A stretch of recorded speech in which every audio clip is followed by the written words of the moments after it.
बिस्मिल्लाहिर्रहमानिर्रहीम। मैं हूं मलिक मोहम्मद अली। प्रोग्राम बात से बात मलिक मोहम्मद अली के साथ।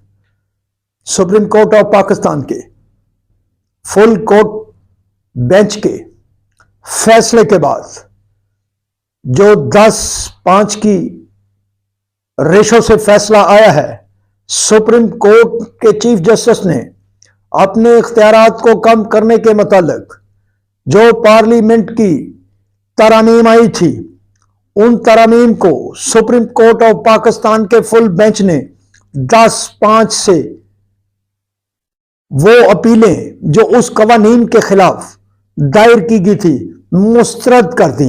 लेकिन एक अपील जो कि दरख्वास्त जो कि साबका फैसलों के मुतालिक थी, उस बारे में 8-7 के फैसले ने यह चीज रद्द कर दी कि पुराने इश्यूज पर जो फैसले हो चुके थे उन पर अपील दायर नहीं हो सकेगी।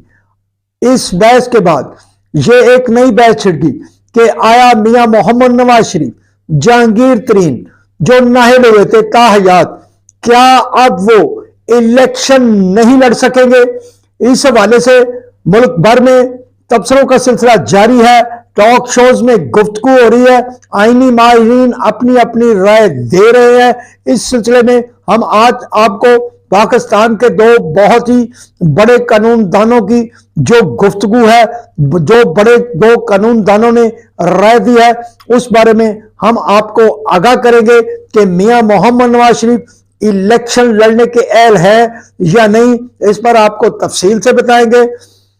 प्यारे दोस्तों, जिन दोस्तों ने अभी तक हमारे चैनल को सब्सक्राइब नहीं किया, बराए मेहरबानी वो हमारे चैनल को सब्सक्राइब करें। और जो दोस्त हमें नए देखने वाले हैं, नए सुनने वाले हैं, उनसे भी दरख्वास्त है कि वो हमारे चैनल को सब्सक्राइब करें। शुक्रिया। और हम बात कर रहे हैं कि मियां मोहम्मद नवाज शरीफ इस फैसले के बाद इलेक्शन लड़ सकते हैं या नहीं लड़ सकते। इस पर हम आपको पाकिस्तान के दो इंतहाई अहम कानूनदानों की राय से आगाह करेंगे। इस सिलसिले में सबसे पहले हम आपको बताते हैं कि साबिक attorney general of Pakistan Irfan Qadir का कहना है कि मियां मोहम्मद नवाज शरीफ पार्लियामेंट में इलेक्शन एक्ट की जो तरामीम मंजूर की गई हैं, उसकी रोशनी में मियां मोहम्मद नवाज शरीफ इलेक्शन लड़ने के अहल हैं। उन्होंने ये तफसील के साथ बताया है कि पाकिस्तान का आइन जो 1973 का आइन है, पाकिस्तान के आइन के अंदर कहीं भी ये नहीं लिखा कि नाहली ताहयात होगी, और आइन में इसको लिखा ही नहीं गया। आइन में इसका वजूद ही नहीं है कि पाकिस्तान में अगर किसी सियासतदान को इलेक्शन के हवाले से नाहिल करार दिया जा सकता है तो वो ताहयात होगा। आइन में कहीं इसका जिक्र नहीं है, और आइन में ये शिक ही मौजूद नहीं है कि कोई शख्सियत ताहयात इलेक्शन लड़ने के लिए नाहिल है। इस हवाले से उन्होंने ये भी बताया कि पार्लियामेंट ने जो इलेक्शन एक्ट की तरामीम मंजूर की है, उसमें वाज़ेह तौर पर इस बात की मंजूरी दी गई कि इलेक्शन लड़ने के लिए अगर किसी शख्सियत को नाहिल करार दिया जाता है तो वो नाहिली का अरसा सिर्फ 5 साल होगा। 5 साल एक मुद्दत के लिए वो शख्सियत नाहिल होगी। अब इस रोशनी में उनका कहना है कि मियां मोहम्मद नवाज शरीफ का ये पीरियड गुजर चुका है। मियां मोहम्मद नवाज शरीफ वो 5 साल का अरसा मुकम्मल कर चुके हैं, और इलेक्शन एक्ट की इन तरामीम का मियां मोहम्मद नवाज शरीफ को फायदा पहुंचेगा। जब उनकी दिगर सजा वगैरह खत्म हो जाएगी तो वो इलेक्शन लड़ने के अहल साबित हो जाएंगे। इसी तरह पाकिस्तान के एक और बहुत बड़े कानूनदान सलमान अकरम राजा, वो जो बहुत ही ज़हीन और आला पाए के कानूनदान है, उनका भी कहना है कि सुप्रीम कोर्ट ऑफ पाकिस्तान का ये जो फैसला है, इसके मुताबिक एक नई सिमत की तरफ सुप्रीम कोर्ट गामजन हो गया है, और चीफ जस्टिस ने अपने इख्तियारात को कम करके एक मिसाल कायम की है। और उन्होंने ये फैसला करके सुप्रीम कोर्ट के मामलात में पार्लियामेंट की मुदाखलत जो कहा जा रहा था उसको रद्द कर दिया है, और उन्होंने कहा है کہ پارلیمنٹ قانون سازی کر سکتی ہے، اور یہ پارلیمنٹ کی قانون سازی سپریم کورٹ کے دائرہ کار میں وسعت کے لیے دی گئی ہے، کیونکہ پہلے تمام معاملات چیف جسٹس کے پاس ہوتے تھے، وہی بینچ تشکیل دیتے تھے اور وہی سو موٹو ایکشن لیتے تھے۔ اب یہ سلسلہ 3 ججز پر چلا گیا ہے۔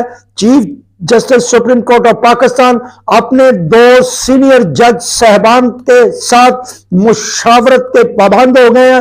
اب وہ کوئی بھی معاملہ اس طرح کا ہوگا تو وہ ان سے مشاورت کریں گے، مشاورت کے بعد ہی فیصلے ہوں گے، اور یہ ان کا کہنا تھا کہ یہ سپریم کورٹ کا ایک تاریخی فیصلہ ہے۔ اس سلسلے میں میاں محمد نواز شریف کی نااہلی کے متعلق سوال کے جواب میں انہوں نے کہا کہ چونکہ سابقہ جو اپیلیں تھیں ان کو 8/7 رد کیا گیا ہے، اس تناظر میں میاں محمد نواز شریف اپیل دائر نہیں کر سکتے سپریم کورٹ میں۔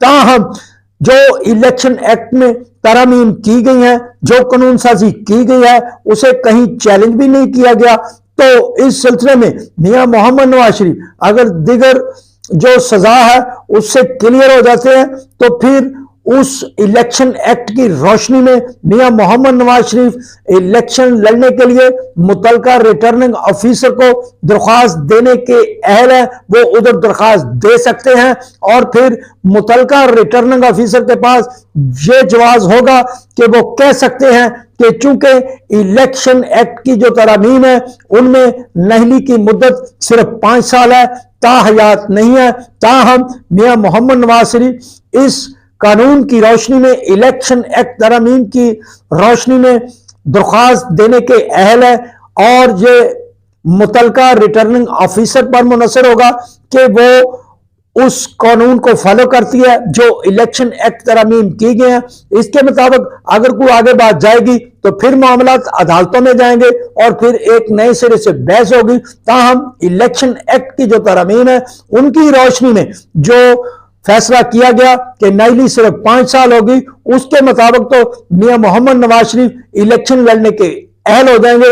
بہرحال ایک قانونی رائے کا سلسلہ شروع ہو چکا ہے، اور یہ آنے والے دنوں میں جب الیکشن آئیں گے تو اس بارے میں اس بات کا مزید تعین ہو جائے گا کہ اگر کوئی اس الیکشن ایکٹ کو لے کر ہائی کورٹ کی طرف جاتی ہے یا سپریم کورٹ کی طرف جاتی ہے تو پھر ایک وضاحت مکمل ہو جائے گی کہ آیا میاں محمد نواز شریف یا کوئی بھی شخصیت جس کو تاحیات نااہل کیا گیا ہے وہ 5 سال کے زمرے میں آتے ہیں یا نہیں آتے۔ بہرحال ایک قانونی جنگ شروع ہو گئی ہے، ایک قانونی رائے شروع ہو گئی ہے، اور میاں محمد نواز شریف کی جو سیاست ہے وہ اب ایک دوسری طرف چلی گئی ہے۔ ان کے مخالفی کہہ رہے ہیں کہ میاں محمد نواز شریف اب کبھی الیکشن نہیں لڑ سکیں گے، وہ پارلیمانی سیاست سے آؤٹ ہو چکے ہیں، جبکہ کچھ قانونی ماہرین کا کہنا ہے کہ میاں نواز شریف الیکشن ایکٹ کا سہارا لے کر سیاست میں واپس آ سکتے ہیں۔